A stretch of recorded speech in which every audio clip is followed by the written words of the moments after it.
showing you the new message and notes modal. So if you now want to message or add a note to the request, you'd still go in the same way to either contact that patient and either click to message the patient, or if you're adding a note, you'd go to action and add note.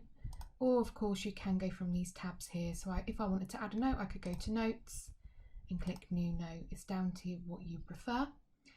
But you'll now see it now pops up with this pop out. So I can go in and select my template as normal, or write my note in the box, add any attachments as normal, but you'll see we've added back the ability to assign the request to. So perhaps I'm a GP and I want to write a note to book this patient a face-to-face appointment.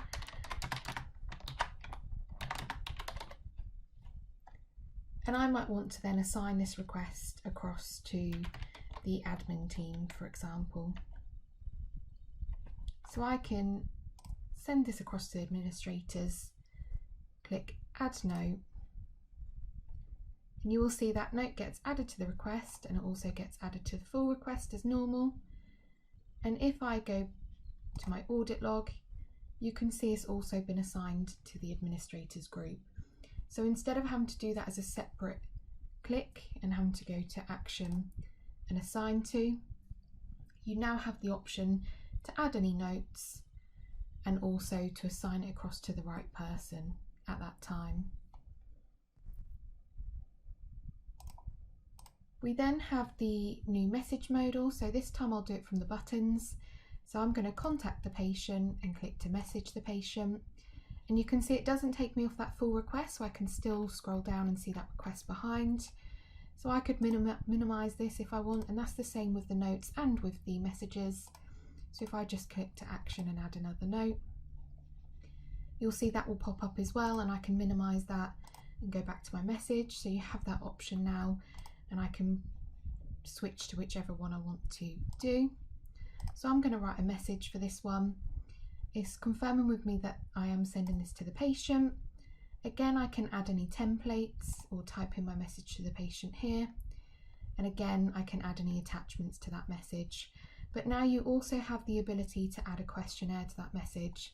So for example, let's say you were using our ICE questionnaire, so the simple free text questions that you sent to your patients, and you actually wanted to send them out a more detailed questionnaire to get some information back from them. You may want to go in and add a questionnaire.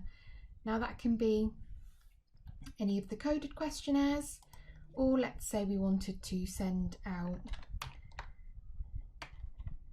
a cough questionnaire.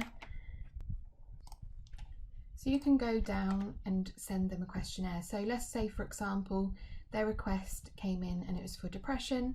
I might want to send out the PHQ-9 questionnaire for that patient to respond to. So once I've typed in my message, I can then click to send that message, and you can see that message has been sent with that additional questionnaire sent to that patient. When the patient responds to the questionnaire you've sent them or to the message, you can see it's now highlighted it in blue and it's telling me I've got a new response. So if I click into that message, you can now see they've filled out the cough questionnaire in this example. So we sent them a message and we sent them an additional questionnaire to fill out, which was the cough questionnaire. And we've now received the cough questionnaire back from that patient. So that could be any of your coded questionnaires like your PHQ-9, GAD-7, or your medication review, smoking status. You can choose what you send out to that patient. So if I go to messages, you can see that they responded to that questionnaire.